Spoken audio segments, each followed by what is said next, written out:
Hey everyone, Angelo here, Hollywood filmmaker, greatest screenwriter in the history of the world, recovering hobo. I am filming around 5:20 in the morning, the last day of my third LA apartment in 2 or 3 months because I'm moving out today. I've only been here like a week, but I live right next to a freeway and two major arterial roads, and it's been kind of miserable to be around the traffic, the sound of cars that feel like they're driving through my living room. Woke up again, freaked out last night at a loud car driving by. And even when I'm awake, it's annoying. And I'm trying not to talk too loud because the sound travels and my roommate's probably sleeping or resting. It's early in the morning. So hopefully the fourth apartment works out. I've been dealing with the effects of being sexually harassed, for a year now. Well over a year. It's just that a year is when it finally ended. The behavior itself ended. The guy was still a creep, I will say. He tried to do more stuff to let me know how much he resented me kind of putting a stop to it. I won't get into the specifics of it because, for one, it's just too profane. Like, without being able to lay out everything, it just comes across to me as like exploitative, like a cheap horror thrill, like explaining what this creepy thing he did or that creepy thing he did was. That's not the point of this video. The point of this video is to talk about how sexual harassment affects me a year later. For 6 months in 2022, a disgusting creep with a big sense of both inferiority and self-hatred and entitlement sexually harassed me for 6 months. He was pathetic. He obviously didn't want or care about my consent. It was never about that. The source of his thrill was that I didn't consent and that he was gaining power over me and that he was very slippery and manipulative and used what he knew about how to break someone's social defenses in order to isolate them and manipulate them and play them as if they're already subject to him and that he is dominating them. And that tells you about his lack of own sense of control over himself.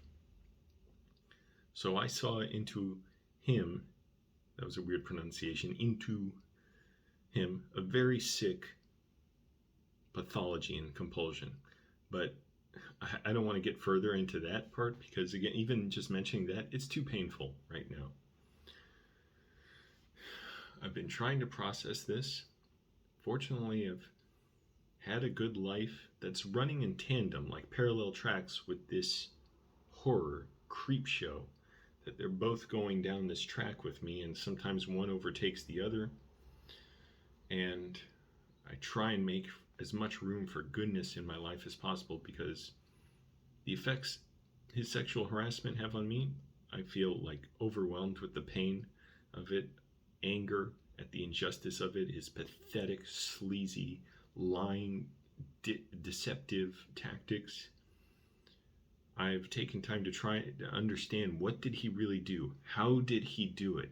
How did he, meaning, what were the components that went into the type of sexual harassment he did? Because other guys have sexually harassed me. Other guys have been creeps, both in person and online, including viewers on YouTube who just want to get a little close to me and would creep on me on Instagram. And there are different types. Some I've seen are just pathetic losers that want to sort of almost like gently steering me in their direction. Like, hey, we really are in kind of a relationship, aren't we, Angela? Like, no, you're not. And then there's guys like the guy I dealt with last year, who it wasn't a question of steering me. It was more like grabbing me. And then when I couldn't be moved, straight up opposing me. That's how aggressive he got.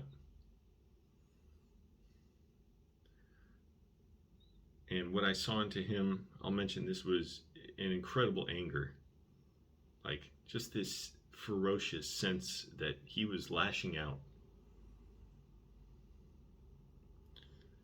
And so trying to process it, for one thing, been trying to live a good life. And that includes all the things I've learned to deal with depersonalization, derealization disorder.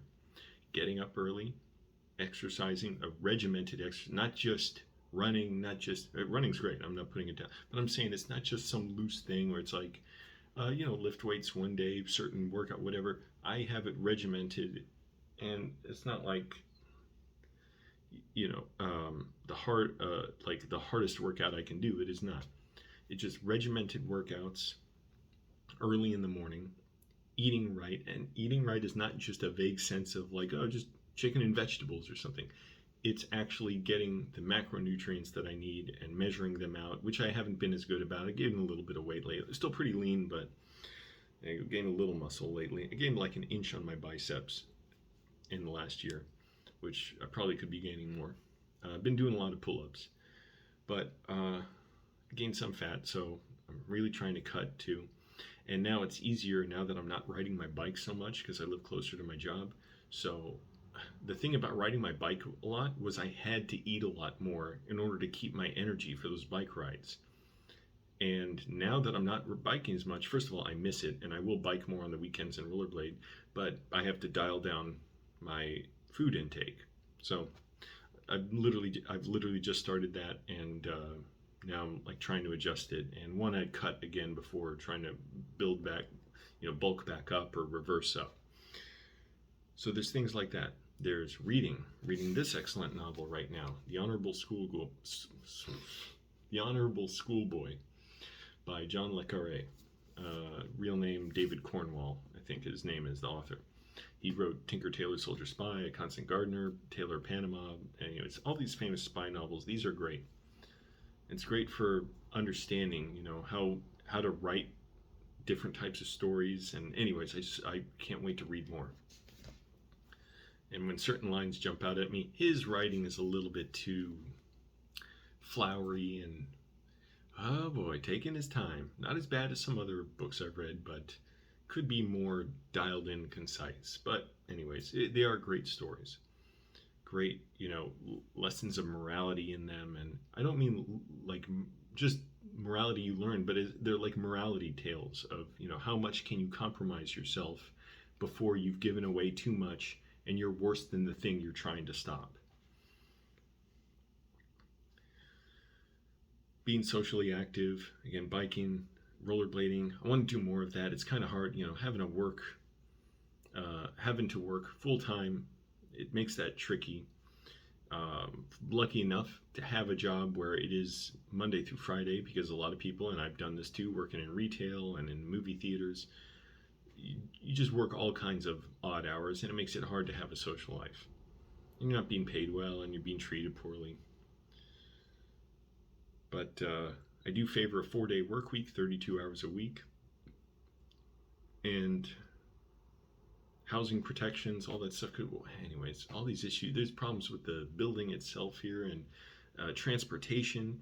Why do people get exploited so easily in jobs? Well, for one, their existence depends on it, because welfare doesn't pay much. They can't get good housing protections. They need their housing, their health care, their food, everything is tied to their job. And when there aren't really alternatives for that, and also their transportation, we don't have good public transportation networks.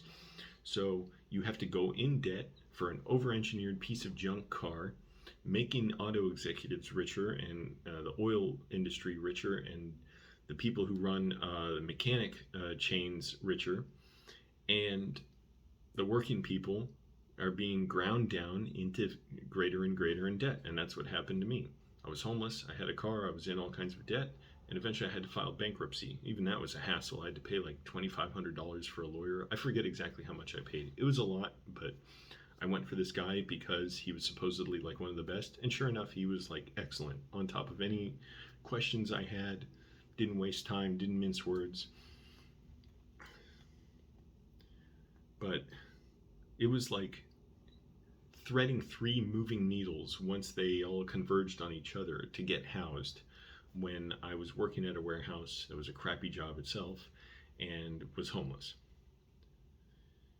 So I've tried to journal, which I got to do more of, read poetry, got to do more of. I love doing that. Speaking the words out loud.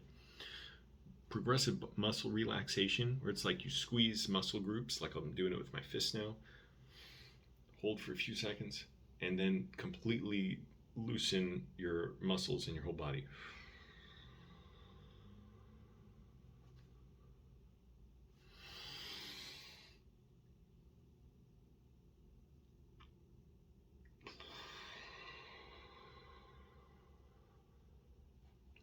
And that practice of discharging tension, it makes me feel a little better in the moment, but the benefits can sometimes come hours later in the day where I just feel huge releases of tension in my body.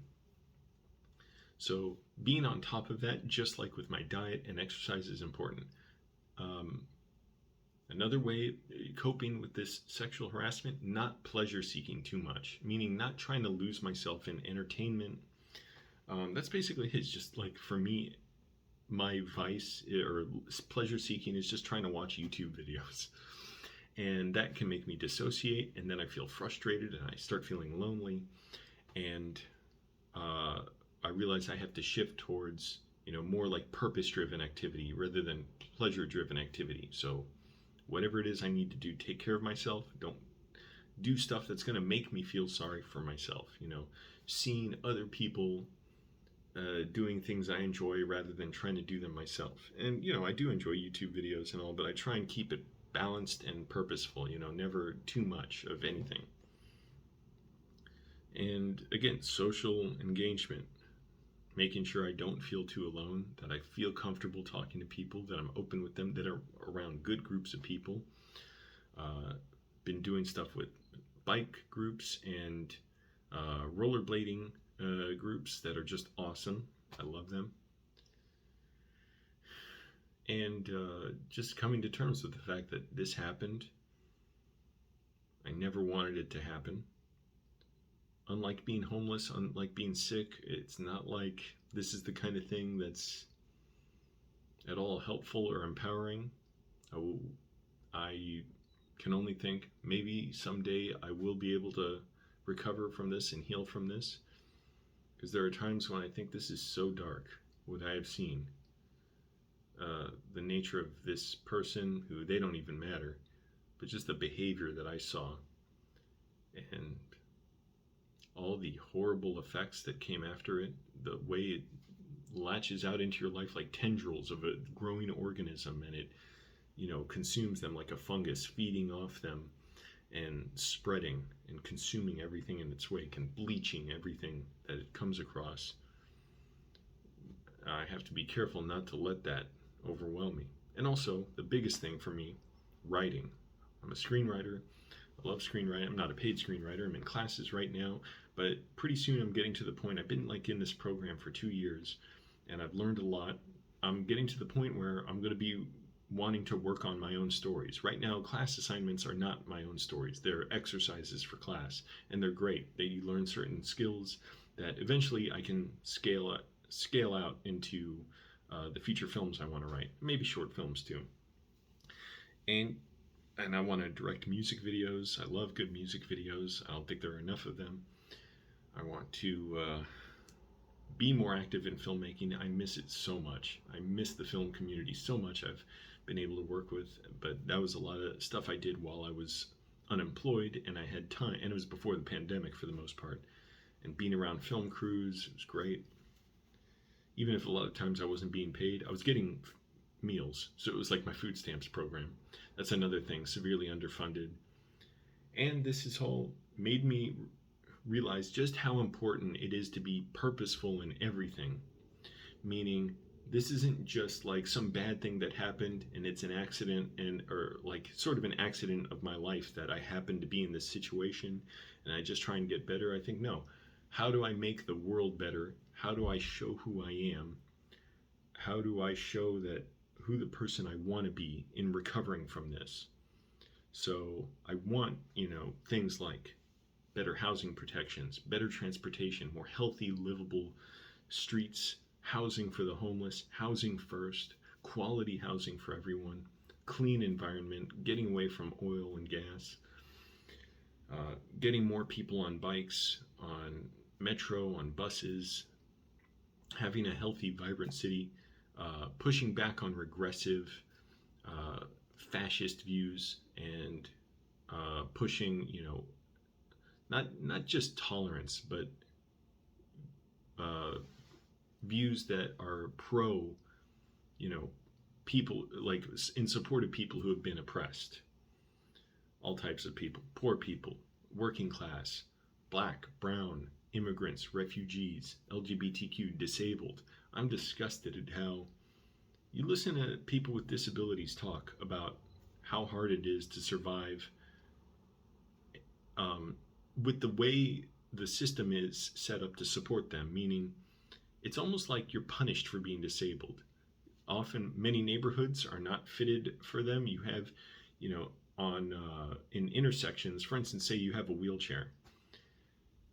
Think about this. At the intersections, yeah, we finally got ADA compliant in much of the country where you have the lowered intersections where a wheelchair can roll across. Because think about it, before, without that, how could someone in a wheelchair who cannot walk? Some people in wheelchairs can walk a little bit, but a lot of people can't.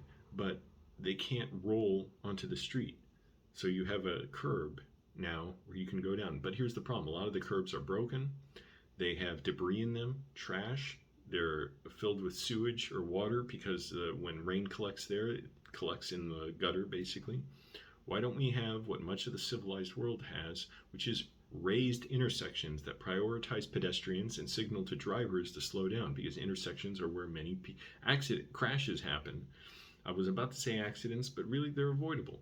And it's not just going to be based on the behavior of individuals, it's the architecture that makes places safer. So I want to be deliberate about everything that shows who I am. And also, what I saw in the sexual harassment I went to, which is also sexual abuse, is what it is. Both in this guy and another guy who did this kind of thing to me.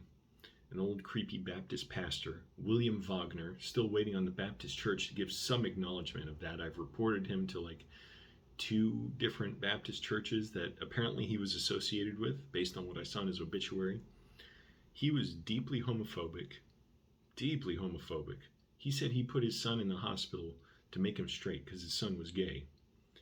And he was, I don't know what he was, but he clearly had desires to have sex with other men.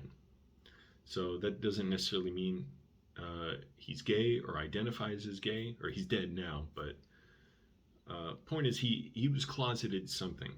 Something about his identity had this horrible secret that's this self-hatred and alienation that comes from this Christo-fascist conservative Christianity mixed in with the American mythology of the ideal family being a white man, a white woman, and 2 or 3 kids, and all that nonsense. And I'm sure as bad as he treated his son, he got treated as badly too. And the way he tried to master that trauma was to act out like this, to inflict pain on others like me. So he sexually harassed me while pretending it was never happening. So when it came to last year, dealing with this other guy, I was like, oh, this is familiar to me. I've seen this because this guy was doing it all in secret too. It's something, he was doing it while hiding in plain sight, making it seem invisible, like it wasn't really happening, but it was happening. And oh, Angelo, this is there if I can entice you, if I can pressure you and intimidate you into giving it up and giving me what I want. Which I don't think that would have looked anything consensual. I think it would have been, I don't want to get crude, but to satisfy his compulsion, it had to involve pain and dominance. And with this guy, I can be certain that he went through something like that too, where this deep homophobia and abuse was ingrained in him. And his way of trying to gain mastery over it was to inflict this pain on others by sexually abusing others. And I had another point about this. I'm trying to think how to go. But I get lost in my thoughts about this. Or not lost, I kind of forget a lot of the other ideas I had about it. But whether, someone identifies as something or not, clearly he was taught he is bad, hate this part of himself, whatever it is. And I remember the other thought. He must have thought, and same with that pastor, that this is normal. This is fine. Because I know, I could see in them, the thought they had in their head, they must have had in there was, what's the big deal, Angelo? I've gone through worse. And therefore, what they were doing, they thought was normal in some way.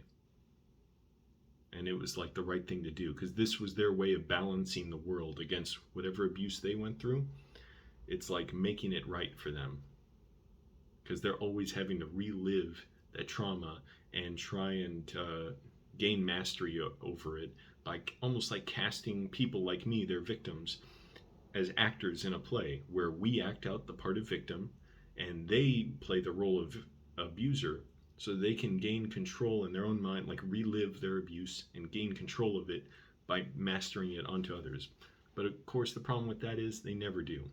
They always need to exert more force and be more cunning and be more dominant and more abusive, while this thing gnaws away at them inside and burns them like acid. And so I'm confident, both these guys, I'm like, wow, they've had practice doing this. This is about supporting their whole belief system. This isn't, and the sexual component is just one part of it. Pathetic. It's like, yeah, I have no sympathy for them, because like, if you've been through something bad, the responsible thing to do is not take it out on others. The responsible thing to do is get responsible about being well. Because I can see, as much as this pain affected me, how much what they went through as kids, assuredly went through as kids, would be affecting them. And by outward appearances, they were trying to look like they had the perfect lives. Everything's great and grand. Everything's neat and orderly and exactly as they want it. And both were living double lives as well, acting like they would never do something like this, certainly not with another guy, because they're a totally different way. And so when I say this makes me want to be purposeful about my life, it makes me want to, like, not just act ignorant, like, oh, this just happened, it was a freak thing.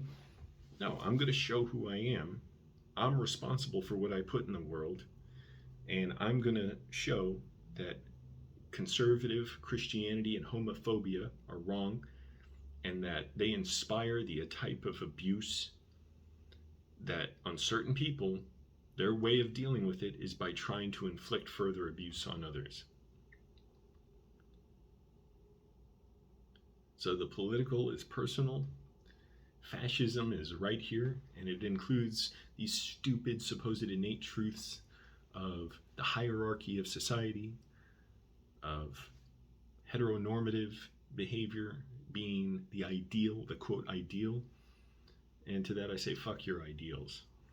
Your homophobia is so stupid and crass and ignorant and wicked, and it's tacit support of abuse, if not overt and absolutely like inspirational to homophobes, and whether that includes people who are self-hating and maybe gay or maybe questioning their sexuality, or people who just outright hate anything that expresses itself other than heterosexual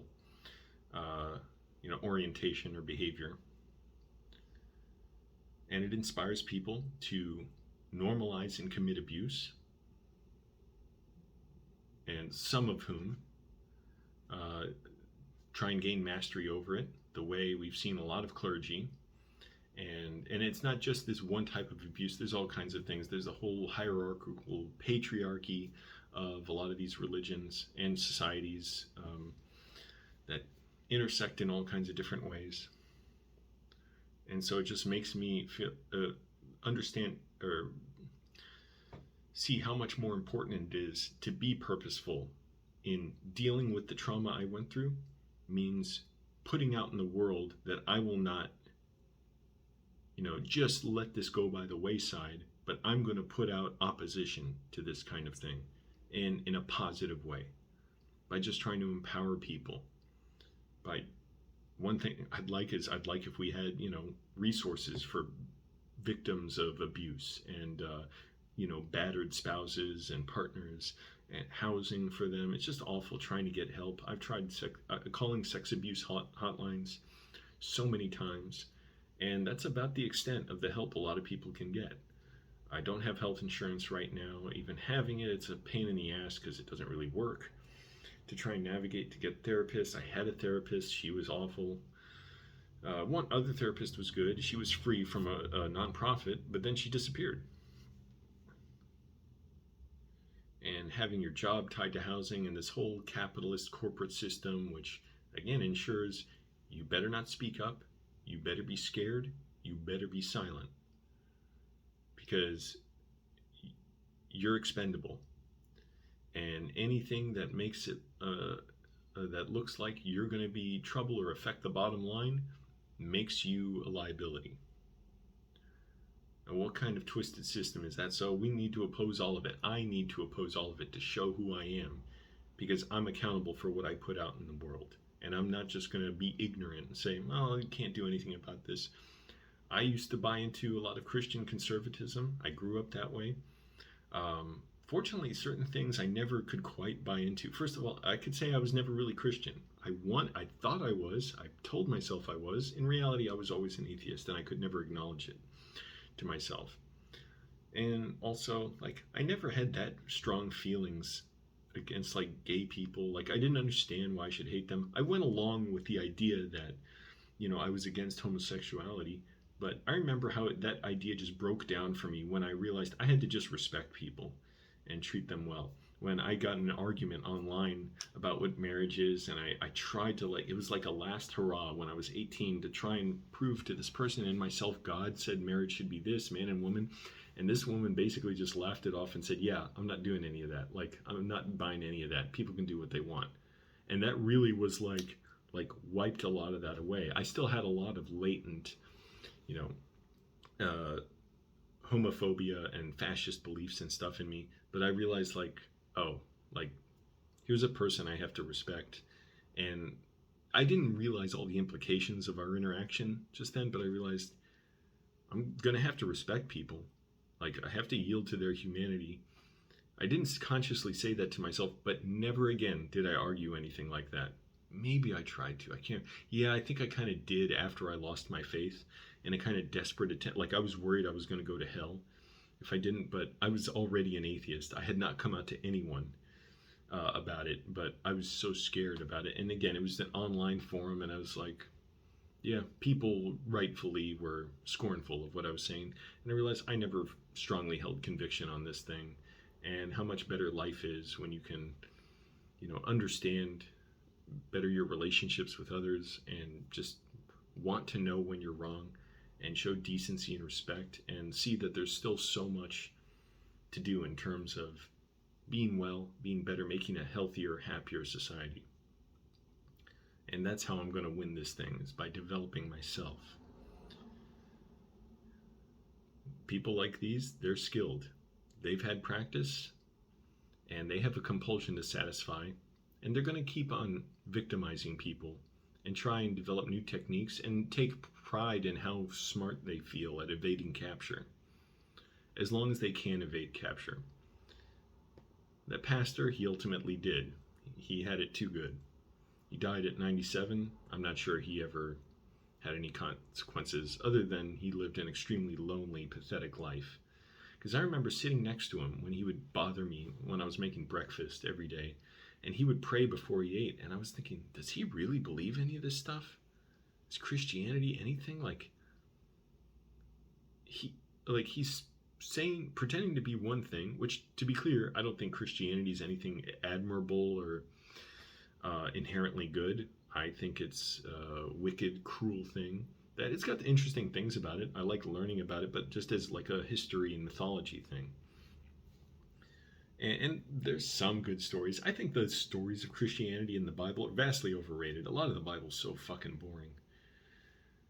Or just stupid and cruel. And again, it's just ancient superstition.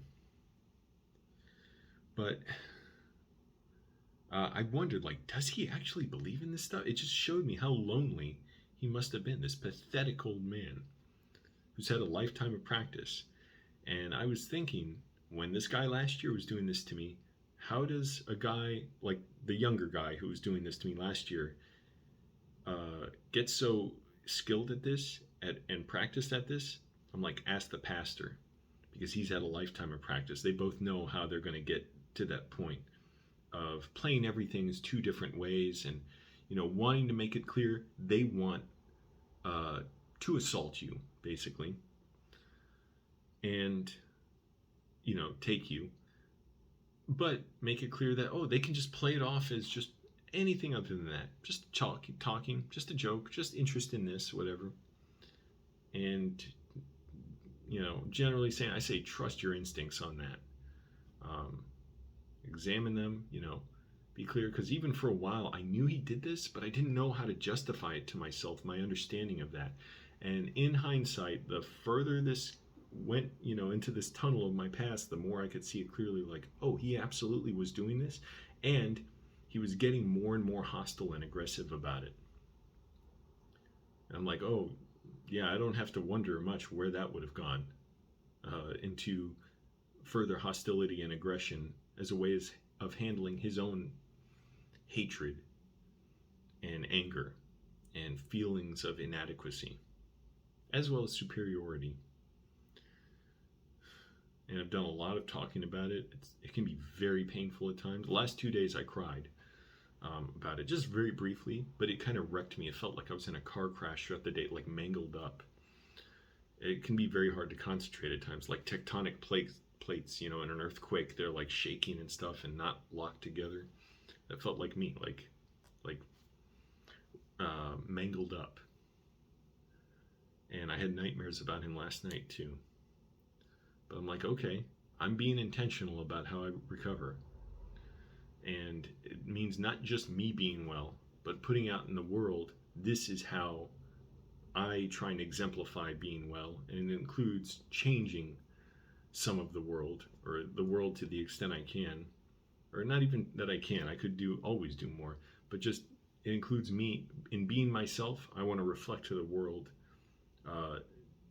an intentionality about being well. And that includes trying to get rid of fascism and homophobia, and I keep wanting to say homophobia, and bigotry and cruelty and our capitalist exploitative system. Because in the meantime, what it's been like to go through this, a living hell. At least that's when it really gets to me. And going through it, actually, at the time, it was a living hell. And trying to deal with the aftermath, I could say it was like an inferno. So many nights I could not sleep much, if at all.